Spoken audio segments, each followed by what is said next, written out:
ఒక్కసారి కొమ్మూరి గోల్డ్ కి కాల్ చేయండి. తాకట్లో ఉన్న మీ బంగారాన్ని విడిపించి మార్కెట్ ప్రైస్ కి వాళ్ళు కొనుక్కుని మిగతా డబ్బులు మీకు ఇచ్చేస్తారు. రైట్, బ్రేకింగ్ న్యూస్ వస్తున్నాం మనం టీవీ స్క్రీన్ పై. ఈ విషయంలో జరిగే కొన్ని సంఘటనలు జనాలను ఎప్పటికప్పుడు ఆశ్చర్యానికి గురిచేస్తూ ఉంటాయి.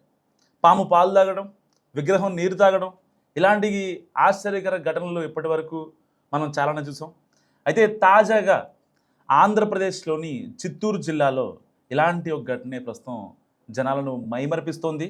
సో చిత్తూరు జిల్లాలో ఒక శివాలయంలో, ఐరాల మండలం చిన్న వెంకటపల్లి శివాలయంలో ఒక శివలింగానికి నువ్వుల నూనెతో అభిషేకం చేసిన పూజారికి ఊహించని పరిణామం ఎదురైంది. ఆయన నూనెతో అభిషేకం చేస్తుంటే ఆ నూనె శివలింగంపై పడగానే పాలలా మారి శివయ్యను అభిషేకిస్తుందని జిల్లా వ్యాప్తంగా తెగ ప్రచారం సాగుతోంది.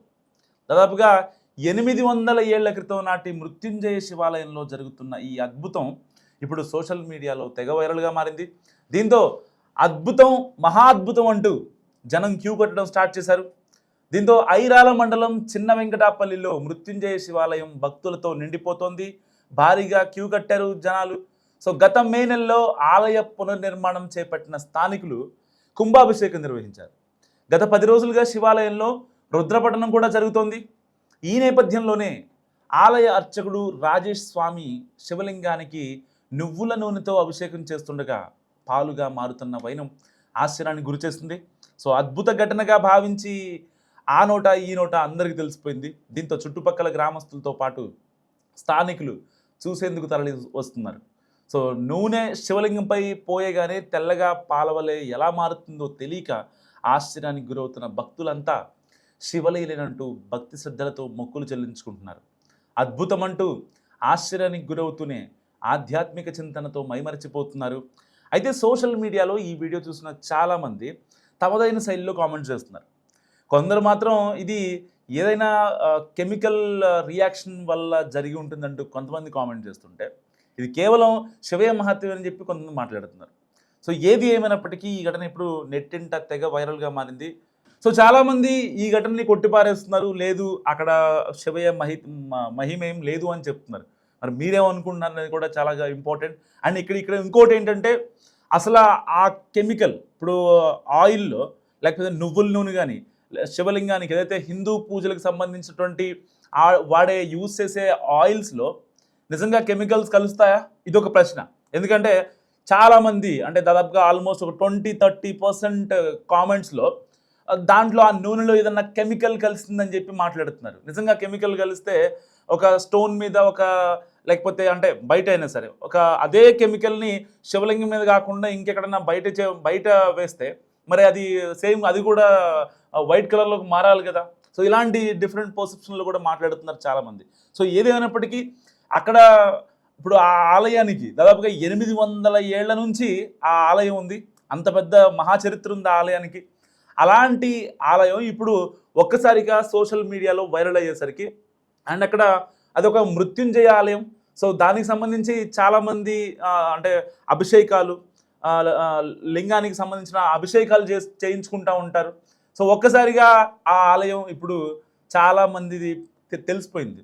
సో అంటే చిత్తూరు జిల్లా ఐరాల మండలం చిన్న వెంకటాపల్లి అంటే అక్కడ ఉన్న ఆలయం అంటే ఎవరికి తెలియదు. బేసిక్ మేబీ చిత్తూరు, పలమనేరు, చుట్టుపక్కల ఉన్న పీలేరు కావచ్చు, లేదా పొంగనూరు కావచ్చు, తంబళ్ళపల్లి, ఈ కాన్స్టిట్యున్సీస్ వరకే అది కనిపిస్తున్న సిచ్యువేషన్. కానీ ఇప్పుడు అందరికీ తెలిసిపోయింది ఆ ఆలయం. మరి మీరేమనుకుంటున్నారు? నిజంగా ఇది శివయ్య మహిమ, లేదంటే కనుక ఏమన్నా కెమికల్ కలిసిందా? ఓం శ్రీ గురుభ్యో నమః. మృత్యుంజయేశ్వర స్వామి దేవతాభ్యో నమః.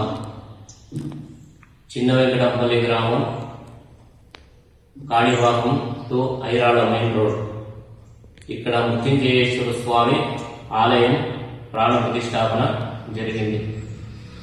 పూర్వంలో ఇక్కడ సంజీవరాయ వీరాంజనేయ స్వామి అనే దాదాపు 800 సంవత్సరాల పాత దేవాలయం ఉంది. ఈ దేవాలయం ప్రాంగణంలోనే ఈ మృత్యుంజయేశ్వర స్వామి ప్రతిష్టాపన చేశారు. ఇక్కడ ఈరోజు విశేషం ఏమనగా, కొన్ని ఏండ్ల సంవత్సరాల తర్వాత ఒక్కసారిగా వచ్చే ఆరుద్ర నక్షత్రం. ఈ ఆరుద్ర నక్షత్రం రోజు ఆ పరమేశ్వరుడికి రుద్రాభిషేకం చేయడం వల్ల ధన కనక వస్తు వాహనాలు కాకుండా మన మనసులో ఏమి తలుచుకుంటే అది జరుగుతుంది. అందుకే ఈ ఆరిద్ర నక్షత్రం రోజు సోమవారం అంత విశేషం.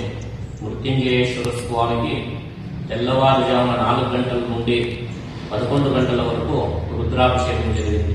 రుద్రాభిషేకం తదుపరి మహామంగళారతి తీర్థప్రసాద వినియోగం జరిగింది. ఈ క్షేత్రంలో ఎవరు ఈ శివుణ్ణి దర్శించుకుంటారో వాడికి సర్పదోషాలు అనేది పరిహారం అవుతుంది. రైట్, బ్రేకింగ్ న్యూస్ వస్తున్నాం మనం టీవీ స్క్రీన్ పై. ఈ విషయంలో జరిగే కొన్ని సంఘటనలు జనాలను ఎప్పటికప్పుడు ఆశ్చర్యానికి గురిచేస్తూ ఉంటాయి. పాము పాలు తాగడం, విగ్రహం నీరు తాగడం, ఇలాంటి ఆశ్చర్యకర ఘటనలు ఇప్పటి వరకు మనం చాలానే చూసాం. అయితే తాజాగా ఆంధ్రప్రదేశ్లోని చిత్తూరు జిల్లాలో ఇలాంటి ఒక ఘటనే ప్రస్తుతం జనాలను మైమరిపిస్తోంది. సో చిత్తూరు జిల్లాలో ఒక శివాలయంలో, ఐరాల మండలం చిన్న వెంకటపల్లి శివాలయంలో ఒక శివలింగానికి నువ్వుల నూనెతో అభిషేకం చేసిన పూజారికి ఊహించని పరిణామం ఎదురైంది. ఆయన నూనెతో అభిషేకం చేస్తుంటే ఆ నూనె శివలింగంపై పడగానే పాలలా మారి శివయ్యను అభిషేకిస్తుందని జిల్లా వ్యాప్తంగా తెగ ప్రచారం సాగుతోంది.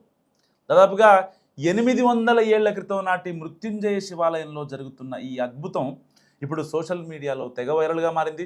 దీంతో అద్భుతం, మహా అద్భుతం అంటూ జనం క్యూ కట్టడం స్టార్ట్ చేశారు. దీంతో ఐరాల మండలం చిన్న వెంకటాపల్లిలో మృత్యుంజయ శివాలయం భక్తులతో నిండిపోతోంది. భారీగా క్యూ కట్టారు జనాలు. సో గత మే నెలలో ఆలయ పునర్నిర్మాణం చేపట్టిన స్థానికులు కుంభాభిషేకం నిర్వహించారు. గత 10 రోజులుగా శివాలయంలో రుద్రపఠనం కూడా జరుగుతోంది. ఈ నేపథ్యంలోనే ఆలయ అర్చకుడు రాజేష్ స్వామి శివలింగానికి నువ్వుల నూనెతో అభిషేకం చేస్తుండగా పాలుగా మారుతున్న వైనం ఆశ్చర్యానికి గురిచేస్తుంది. సో అద్భుత ఘటనగా భావించి ఆ నోట ఈ నోట అందరికీ తెలిసిపోయింది. దీంతో చుట్టుపక్కల గ్రామస్తులతో పాటు స్థానికులు చూసేందుకు తరలి వస్తున్నారు. సో నూనె శివలింగంపై పోయగానే తెల్లగా పాలవలే ఎలా మారుతుందో తెలియక ఆశ్చర్యానికి గురవుతున్న భక్తులంతా శివలీలనంటూ భక్తి శ్రద్ధలతో మొక్కులు చెల్లించుకుంటున్నారు. అద్భుతమంటూ ఆశ్చర్యానికి గురవుతూనే ఆధ్యాత్మిక చింతనతో మైమరిచిపోతున్నారు. అయితే సోషల్ మీడియాలో ఈ వీడియో చూసిన చాలామంది తమదైన శైలిలో కామెంట్స్ చేస్తున్నారు. కొందరు మాత్రం ఇది ఏదైనా కెమికల్ రియాక్షన్ వల్ల జరిగి ఉంటుందంటూ కొంతమంది కామెంట్ చేస్తుంటే, ఇది కేవలం శివయ్య మహత్యం అని చెప్పి కొంతమంది మాట్లాడుతున్నారు. సో ఏది ఏమైనప్పటికీ ఈ ఘటన ఇప్పుడు నెట్టింట తెగ వైరల్గా మారింది. సో చాలామంది ఈ ఘటనని కొట్టిపారేస్తున్నారు, లేదు అక్కడ శివయ్య మహిమేం లేదు అని చెప్తున్నారు. మరి మీరేమనుకుంటున్నారు అనేది కూడా చాలా ఇంపార్టెంట్. అండ్ ఇక్కడ ఇంకోటి ఏంటంటే, అసలు ఆ కెమికల్ ఇప్పుడు ఆయిల్లో లేకపోతే నువ్వుల నూనె కానీ శివలింగానికి ఏదైతే హిందూ పూజలకు సంబంధించినటువంటి యూజ్ చేసే ఆయిల్స్లో నిజంగా కెమికల్స్ కలుస్తాయా? ఇదొక ప్రశ్న. ఎందుకంటే చాలామంది అంటే దాదాపుగా ఆల్మోస్ట్ ఒక 20-30% కామెంట్స్లో దాంట్లో ఆ నూనెలో ఏదన్నా కెమికల్ కలిసిందని చెప్పి మాట్లాడుతున్నారు. నిజంగా కెమికల్ కలిస్తే ఒక స్టోన్ మీద లేకపోతే అంటే బయట అయినా సరే ఒక అదే కెమికల్ని శివలింగం మీద కాకుండా ఇంకెక్కడన్నా బయట వేస్తే మరి అది సేమ్ అది కూడా వైట్ కలర్లోకి మారాలి కదా. సో ఇలాంటి డిఫరెంట్ పర్సెప్షన్లో కూడా మాట్లాడుతున్నారు చాలామంది. సో ఏదేమైనప్పటికీ అక్కడ ఇప్పుడు ఆ ఆలయానికి దాదాపుగా 800 ఏళ్ల నుంచి ఆ ఆలయం ఉంది. అంత పెద్ద మహాచరిత్ర ఉంది ఆ ఆలయానికి. అలాంటి ఆలయం ఇప్పుడు ఒక్కసారిగా సోషల్ మీడియాలో వైరల్ అయ్యేసరికి అండ్ అక్కడ అదొక మృత్యుంజయ ఆలయం. సో దానికి సంబంధించి చాలామంది అంటే అభిషేకాలు లింగానికి సంబంధించిన అభిషేకాలు చేయించుకుంటూ ఉంటారు. సో ఒక్కసారిగా ఆ ఆలయం ఇప్పుడు చాలామందిది తెలిసిపోయింది. సో అంటే చిత్తూరు జిల్లా ఐరాల మండలం చిన్న వెంకటాపల్లి అంటే అక్కడ ఉన్న ఆలయం అంటే ఎవరికి తెలియదు. బేసిక్ మేబీ చిత్తూరు, పలమనేరు, చుట్టుపక్కల ఉన్న పీలేరు కావచ్చు, లేదా పొంగనూరు కావచ్చు, తంబళ్ళపల్లి ఈ కాన్స్టిట్యున్సీస్ వరకే అది కనిపిస్తున్న సిచ్యువేషన్. కానీ ఇప్పుడు అందరికీ తెలిసిపోయింది ఆ ఆలయం. మరి మీరేమనుకుంటున్నారు? నిజంగా ఇది శివయ్య మహిమ లేదంటే కనుక ఏమన్నా కెమికల్ కలిసిందా? మస్ట్గా కామెంట్ చేయండి. ఓం శ్రీ గురుభ్యో నమః. మృత్యుంజయేశ్వర స్వామి దేవతాభ్యో నమః. చిన్న వెంకటపల్లి గ్రామం, కాణివాకం టు ఐరాళ మెయిన్ రోడ్. ఇక్కడ మృత్యుంజయేశ్వర స్వామి ఆలయం ప్రాణ ప్రతిష్టాపన జరిగింది. పూర్వంలో ఇక్కడ సంజీవరాయ వీరాంజనేయ స్వామి అనే దాదాపు 800 సంవత్సరాల పాత దేవాలయం ఉంది. ఈ దేవాలయం ప్రాంగణంలోనే ఈ మృత్యుంజయేశ్వర స్వామి ప్రతిష్టాపన చేశారు. ఇక్కడ ఈ రోజు విశేషం ఏమనగా కొన్ని ఏండ్ల సంవత్సరాల తర్వాత ఒక్కసారిగా వచ్చే ఆరుద్ర నక్షత్రం. ఈ ఆరుద్ర నక్షత్రం రోజు ఆ పరమేశ్వరుడికి రుద్రాభిషేకం చేయడం వల్ల ధన కనక వస్తు వాహనాలు కాకుండా మన మనసులో ఏమి తలుచుకుంటే అది జరుగుతుంది. అందుకే ఈ ఆరుద్ర నక్షత్రం రోజు సోమవారం అంత విశేషం. మృత్యుంజయేశ్వర స్వామికి తెల్లవారుజామున 4 గంటల నుండి 11 గంటల వరకు రుద్రాభిషేకం జరిగింది. రుద్రాభిషేకం తదుపరి మహామంగళారతి తీర్థప్రసాద వినియోగం జరిగింది. ఈ క్షేత్రంలో ఎవరు ఈ శివుణ్ణి దర్శించుకుంటారో వాడికి సర్పదోషాలు అనేది పరిహారం అవుతుంది.